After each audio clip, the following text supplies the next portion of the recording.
أعوذ بالله من الشيطان الرجيم بسم الله الرحمن الرحيم الحمد لله والصلاة والسلام على رسول الله محمد وعلى آله وأصحابه أجمعين أما بعد السلام عليكم ورحمة الله تعالى وبركاته.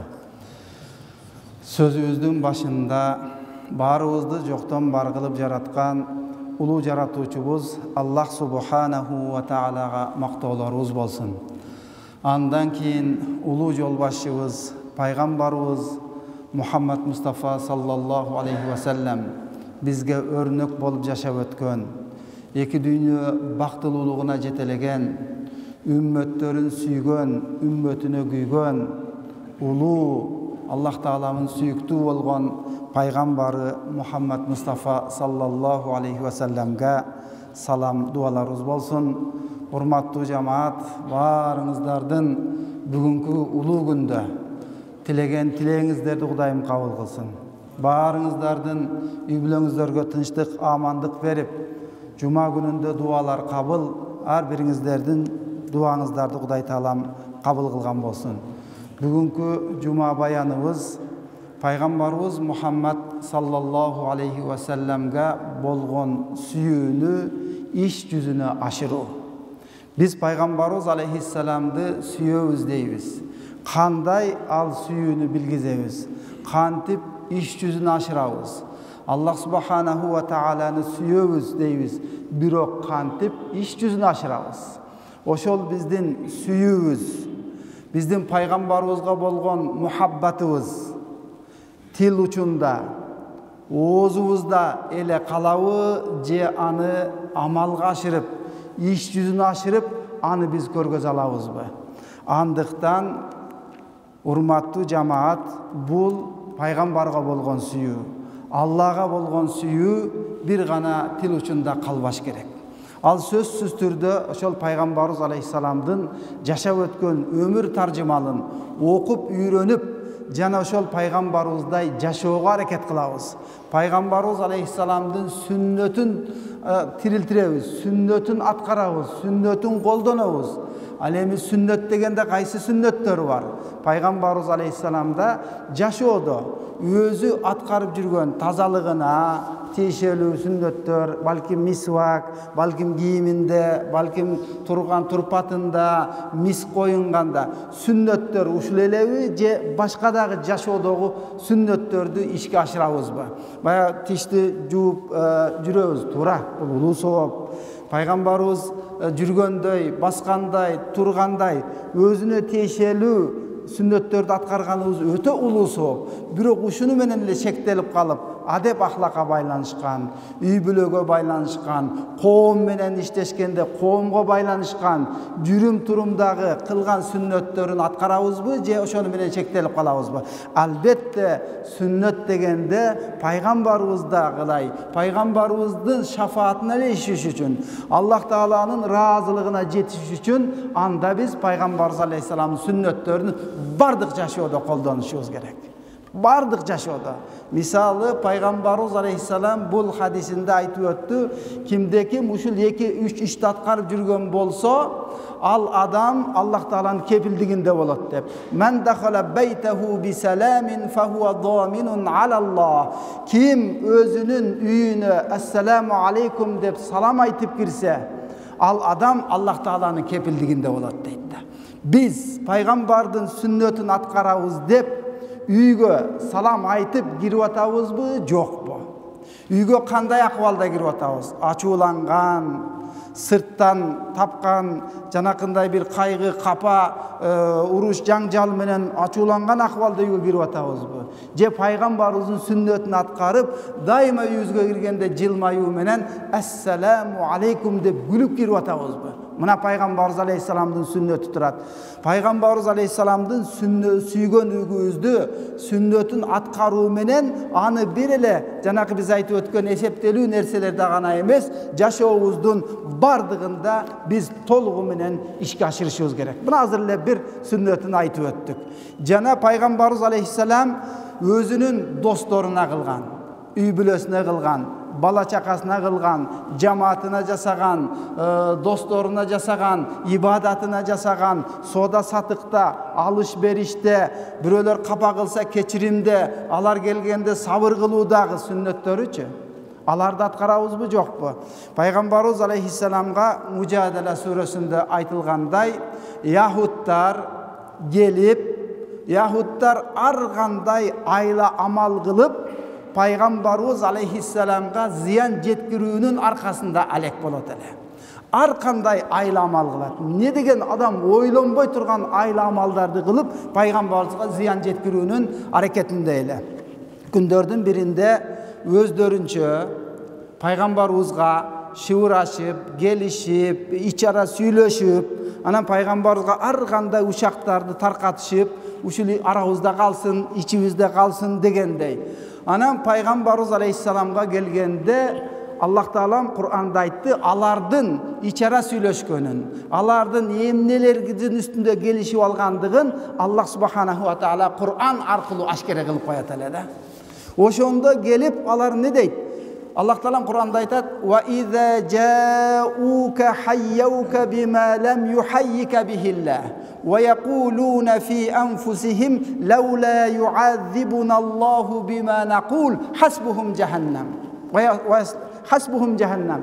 Бул аятта ал яһуттар качан сага келишкенде, Мухаммад пайгамбарыбыз саллаллаху алейхи ва салламдын жанына келишкенде, Аллах Таала үйрөтпөгөн таризде. Аллах Таалам үйрөткөн тариз ассаламу алейкум тариз эле.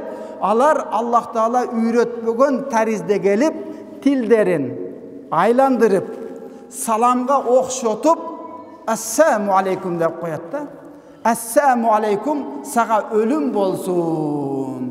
Sizge ölüm bolsun degen sözdü selamga okşaştı. Selam var, selam var. Oşonu selamga okşatıp durup Assalamu aleykum dep koyuşat. Anı Peygamberimiz aleyhisselam ve aleykum dedi. Dep girse Ayşe neviz ve aleyhimusselam. Alarga dağı selam bolsun, ölüm bolsun dedi. Peygamberimiz aleyhisselam Ayşe nevizge aytdı. O Ayşe, sen emne üçün munday fahişa, buzuk sözdördü tilini alıp söylep atasın. Sam tilep atasın alarga. Ölüm tilep atasın dep Ayşe nevizge aytsa, Ayşe neviz ya Rasulallah, siz bayqabay kaldınız okşoyt.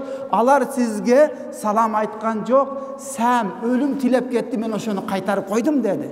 Degende Peygamberimiz aytdı, o Ayşe, sen bayqagan joksun bu, men ve aleykum sizlerge de bolsun dep kaytarıp koydum, jetet emes bu ошол деген. Tilinge anday sözdü alıp ne kılasın? Şunday fahişe buzuk sözdü tilinge alıp ne kılasın dep Ayşe nevizdi tıyıp atat. Mına Peygamberimiz aleyhissalamdın sünnötü maga biri şunday bir açuu, göңүлгө тие турган sözdü alıp gelse Peygamberimiz okşap şunday sabırдуулук менен, жумшактык менен men kaytarıp koya alamбы, же анын жакасынан alıp буш ташып, ыры чыгыр башка болуp кетемби? Mına Peygamberimiz sünnötü turat. Alar gelip bunu Allah Taala Kur'an arkılуу aşkere kılıp koyup atat. Sağa gelgende Allah үйрөтпөгөн tarizde uçuraşat. Andan keyin oşentip sam tilep alışat da naraka barıp alışıp laula yuazibunallahu bima naqul işlerinden biz şunday sözdörübüz üçün Kuday bizdi azaptap koyboybu eken dep da koyuşat. Hasbuhum jahannam. Alarga tozok jetişti özü dep Allah Taala Kur'anda aytdı. Mına Peygamberimiz aleyhissalamdın jürüm turumu, Peygamberimiz aleyhissalam sünnötü. Gerek bolsa sahabalar menen turganda meçitke gelip bir oşol toğdan түшкөн adam geldi dağı oşol meçittin burçuna darat uşatıp koydu. Эми элестеткиле мечиттин бурчунда ал убакта буга окшогон килем жок, топуракта эле, камышта эле саждалуу ибадат кылышат эле да. Сахабалар ачуусу келип ушундай ордунан тура калганда Пайгамбарыбыз айтты, токтоп тургула, ишин бүтүрүп алсын дейт. Токтоп тургула, ишин бүтүрүп алсын. Ал жерде ишин бүтүрүп атат. Бүтүргөндөн кийин барып туруп желкелегени желкелеп, жакалаганы жакалап, бул десе Пайгамбарыбыз туруп тургула дейт дагы, айтып атат. Могу жер топурак дейт. Az toprakta algıla dağı, eşik alıp çıkıp salgıla, bul yer taza olup kalat. Dep degen aytıp durup aytıp atat. Bul degen meçit, bul degen ibadat kıla turgan yer, daratkana atayın tiyakta dep düşündürse janakıl adam ne deyt? Allahumma arham Muhammad ve la tarham ma'ahu ahad. O Allah'ım Muhammad'a rahim kılgın, Muhammad'ın janında bir ne de rahim kılbagın dep dua kılıp jibirdi. Анда пайгамбарыбыз тартып алды. Жок, сен мындай деп дуа кылгын. Мухаммадка дагы ырайым кылгын, анын сахабаларына дагы баарыбызга ырайым кылгын деп дуа кылгын деп кайра өзгөртүп койду.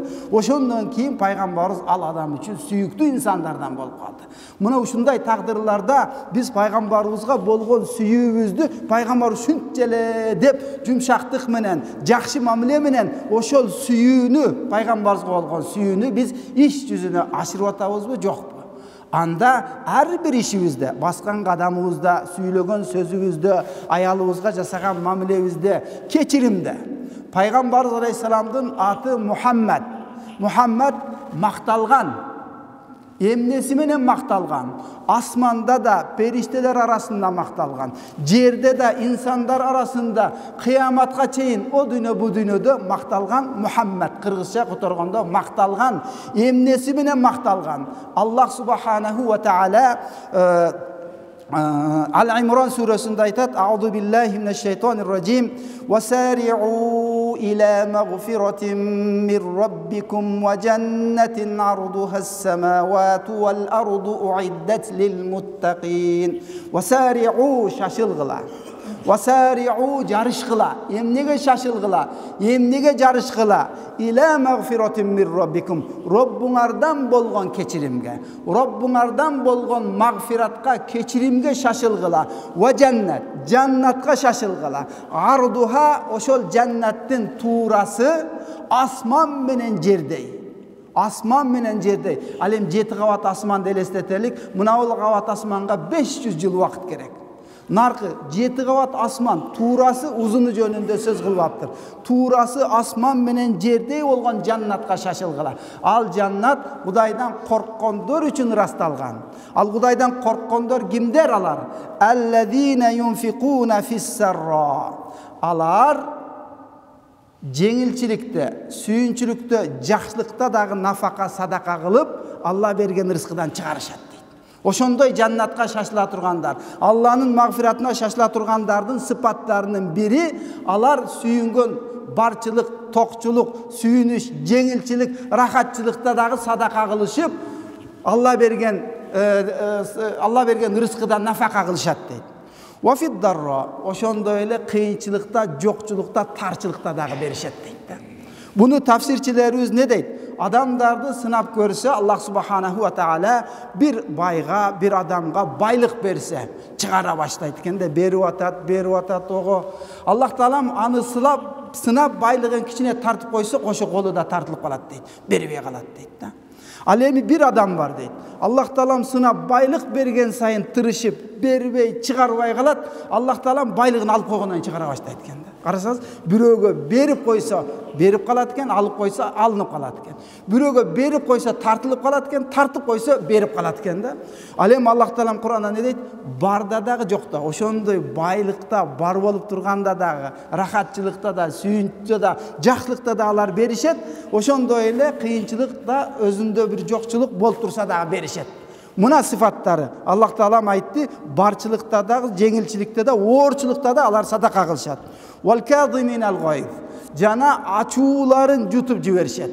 Ачуулары келгенде жутуп жиберишет. Пайгамбарыбыз алейхиссаламга азыр эле айткандай, пайгамбарыбыз өзү берешен зат эле. Ажвадун нас, адамдардын эң берешени. Жана ороза айы келгенде берешендиги жел сыяктуу, шамал сыяктуу берешендиги артып кетет эле, эң берешен зат пайгамбарыбыз алейхиссалам. Ал эми мына ушу макталган, эмне үчүн макталган? Пайгамбарыбыз алейхиссалам берешендиги менен барда да, жокто да, барды өзүндө жок болсо да будан алып бере коет эле.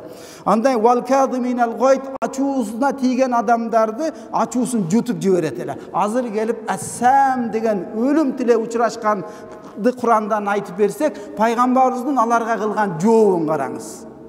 Açuusuna tiyip atat, sağa ölüm bolsun dep atat, Peygamberimiz sabır menen, açuusun jutkan akvalda. Vel kaziminal gayz vel afina anin nas, jana adam açuusuna tigen adamdardı keçirip de jiberet deydi.